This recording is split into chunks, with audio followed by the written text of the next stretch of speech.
Nosso próximo caso, também específico, é para quando eu tenho um rendimento diferente de 100%. Como eu disse para vocês, rendimento está associado à quantidade de produto formado. E aí eu vou te dar um exemplo muito fácil para você entender como é que funciona o rendimento. Se você vai fazer, por exemplo, um brigadeiro, e você utiliza para isso leite condensado, quando você coloca o leite condensado na panela, você não consegue, por mais que você tente, raspar todo o leite condensado. Então vai ficar um pouco agarrado na lata. Então isso já acarreta em uma perda. Quando você faz o brigadeiro, que você quer colocar, enrolar, para poder colocar na forminha e comer, sempre sobra um pouco de brigadeiro lá na panela que você também não consegue tirar tudo. Então essas perdas, à medida que o processo vai acontecendo, essas perdas, elas acabam promovendo um rendimento diferente de 100%. Nem todo o seu reagente foi transformado em produto. E é isso que a gente vai ver agora. Quando eu tenho, nesse caso, uma massa de zinco metálico, e aí, de novo, vamos começar correlacionando todos os participantes da reação. Então, eu tenho aqui 32,7 gramas de zinco metálico, reage com uma solução concentrada de hidróxido de sódio e vai produzir uma massa de 64,53 gramas de zincato de sódio. Essa informação, ela está sendo dada pelo enunciado da questão. Essa massa de zinco, de 32,7, produz 34,53 de zincato, que seria meu produto. Determine o rendimento dessa reação.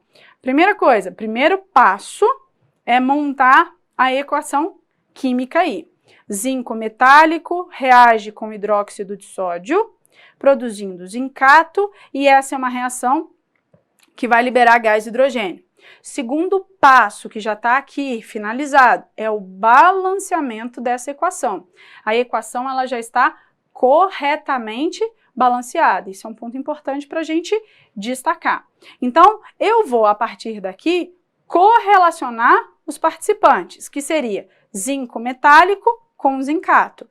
Eu olho pelo balanceamento que eu tenho 1 mol de zinco metálico produz 1 mol de zincato e eu preciso, na verdade, substituir o mol por massa, porque as informações foram dadas em massa. A massa do zinco é um valor tabelado de 65,5. A massa do zincato ela vai ser calculada com base na soma da massa do sódio, do zinco e do oxigênio, dando um total de 143. Se eu consumir 32,7 gramas do zinco, e essa informação ela foi dada a partir do enunciado do seu exercício, essa massa aqui, se ela fosse totalmente consumida, ela produziria, e aí percebam por que eu estou falando produziria 71,75 gramas de zincato. Esse valor seria o meu valor teórico. Teórico por quê? Porque, na verdade, se todo zinco reagisse e, teoricamente, ele produziria uma massa equivalente a 71,75 gramas. Só que lá no enunciado da questão, você vai perceber que ele disse que a quantidade de produto formado não foi 71,75, foi uma quantidade diferente.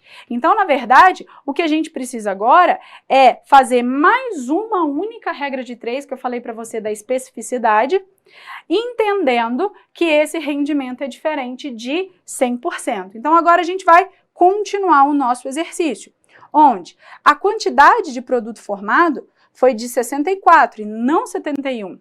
Essa informação vem lá do exercício.